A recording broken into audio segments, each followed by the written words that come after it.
Assalamualaikum warahmatullahi wabarakatuh. Selamat pagi, perkenalkan nama saya Mukti Rahayu, NIM A1 A3 19002, Prodi Pendidikan Pancasila dan Kewarganegaraan.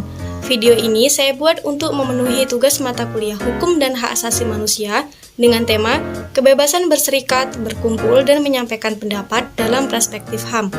Dengan dosen pengampu dalam mata kuliah ini adalah Bapak Budi Ardianto, SHMH. Di sini saya mengambil kasus mengenai BEM UI dan kemunduran kebebasan berpendapat di Indonesia. Tindakan Badan Eksekutif Mahasiswa Universitas Indonesia atau BEM UI mengkritik sekaligus menjuluki Presiden Joko Widodo dengan sebutan The King of Lip Service mendapat sorotan. Banyak yang membela dan mendukung sikap BEM UI tersebut, namun tak sedikit yang mengecam. Peristiwa tersebut terjadi pada 26 Juni 2021. Kritik tersebut dilontarkan dan sejumlah pengurus BEM UI dipanggil Rektorat UI. Langkah pemanggilan ini langsung mendapat kritik dari sejumlah pihak, mulai dari politisi, akademisi, hingga lembaga swadaya masyarakat atau LSM.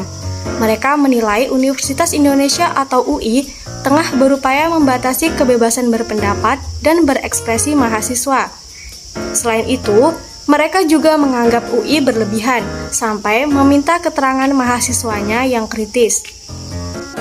Pengamat politik Henry Satrio ikut menanggapi reaksi pihak Rektorat Universitas Indonesia atau UI yang memanggil pengurus Badan Eksekutif Mahasiswa atau BEM yang mengkritik pemerintah. Menurut Henry, kritik yang disampaikan mahasiswa di kampus yang dipimpin Rektor Ari Kunchoro itu merupakan hal yang biasa. Komisi Nasional Hak Asasi Manusia atau Komnas HAM mengatakan terjadi kemunduran kebebasan berpendapat dan berekspresi di Indonesia, termasuk di lingkungan perguruan tinggi. Komisioner Komnas HAM, BK Ulung Hapsara mengatakan, dalam survei yang dilakukan pihaknya beberapa waktu yang lalu, Komnas HAM mendapat 26% warga mengaku takut berpendapat dan berekspresi secara bebas. Kemunduran ini pun ia sinyalir merebak di kampus.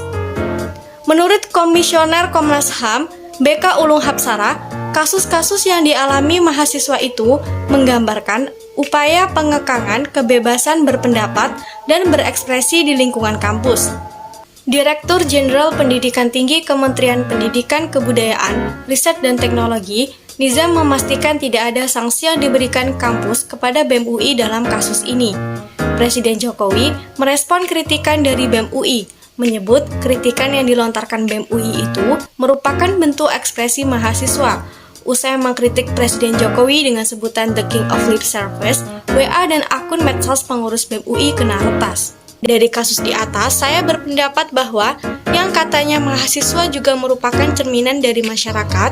Jadi, jika mahasiswa sudah berbicara, artinya ada kegundahan yang sama yang dirasakan oleh masyarakat. Mahasiswa yang berpendapat atau mengkritik pasti memiliki alasan yang jelas, sama halnya yang dilakukan oleh BEM UI. Pengaturan hukum di Indonesia mengenai hak kebebasan berpendapat terdapat dalam Undang-Undang Dasar Republik Indonesia tahun 1945 dan Undang-Undang Republik Indonesia Nomor 9 tahun 1998 tentang kemerdekaan menyampaikan pendapat di muka umum. Jaminan perlindungan hak kebebasan menyampaikan pendapat ini diatur secara umum dalam dua peraturan perundang-undangan tersebut.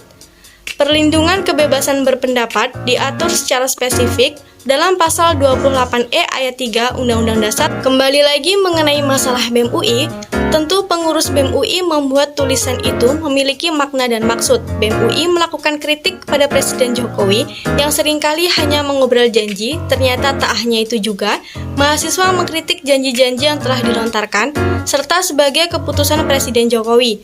Mengenai WA dan akun medsos pengurus BEM UI kena retas usai mengkritik Presiden Jokowi, seharusnya pemerintah tidak melakukan hal itu. Karena apa?